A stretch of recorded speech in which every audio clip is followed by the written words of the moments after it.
जी देखिए, वायरस जो है वो काफ़ी लंबे समय से है और अगर हम वुहान वेरिएंट के साथ कंपेयर करें तो 140 से 150 म्यूटेशन हो गया। और ये म्यूटेशन का 2 चीज़ों के लिए एडवांटेज होता है। पहला चीज़ कि इसकी ट्रांसमिसिबिलिटी बढ़ जाती है। मतलब ये वायरस इन्फेक्शन के बाद व्यक्ति ज़्यादा लोगों को इन्फेक्ट कर सकता है। और दूसरी चीज़ कि जो इस वायरस का ट्रांसमिशन है, जो आर नॉट रेट है, वो नेचुरली वो बढ़ाता है। और इसकी एक चीज़ और ख़ासियत है कि ये जो इम्यूनिटी का लेवल है, जैसे मान लीजिए कि जो शुरुआत वाला वेरिएंट था वो थोड़े एंटीबॉडी में ही न्यूट्रलाइज हो जाता था, अब इसको ज़्यादा एंटीबॉडी की ज़रूरत पड़ेगी न्यूट्रलाइज करने के लिए। और केसेस बढ़ने का कारण होता है कि जो वेनिंग इम्यूनिटी है, इम्यूनिटी एक लेवल के बाद फिर धीरे धीरे एंटीबॉडी का लेवल घटता है और फिर से वायरस एक नया साइकिल शुरू करता है और लोगों को इन्फेक्ट करना शुरू कर देता है। तो इसका कारण यही है कि लोगों में एंटीबॉडी का लेवल है वो डिक्रीज हुआ है और ये वायरस 150% ज़्यादा ट्रांसमिसिबल है, इस वजह से लोगों को इन्फेक्ट करना शुरू किया है।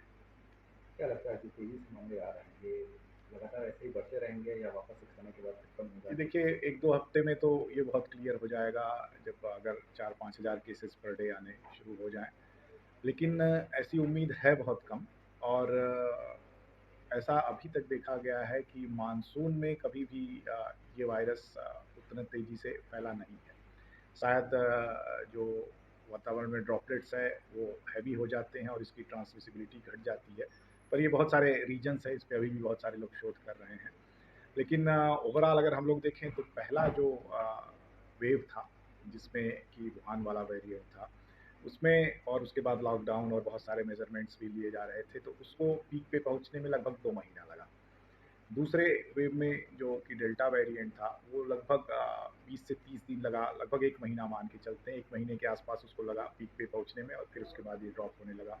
तीसरे को लगभग 24 से 28 दिन लगे पीक पे पहुंचने पे। अब इसमें एक चीज आपको ये भी सोचना है कि जो ट्रांसमिसिबिलिटी जितनी हाई होगी उतनी तेजी से पीक पे पहुंचेगा और फिर नंबर ऑफ केसेस जो है वो धीरे धीरे ड्रॉप होना शुरू हो जाएंगे। तो 1-2 वीक में ये समझ में आ जाएगा कि ये कोई वेव है या रैंडम जो है लोगों को इन्फेक्शन हो रहा है और उसके बाद ये ड्रॉप हो जाएगा।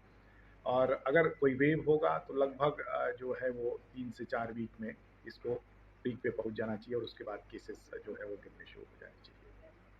तो लगभग 1 महीने बाद कह सकते हैं कि जी, केसेस के 1 महीना से ज़्यादा इसकी लाइफ टाइम नहीं हो सकती है। लेकिन अभी कम से कम इसको 2 वीक और हम लोगों को लगेंगे इसको बेहतर तरीके से समझने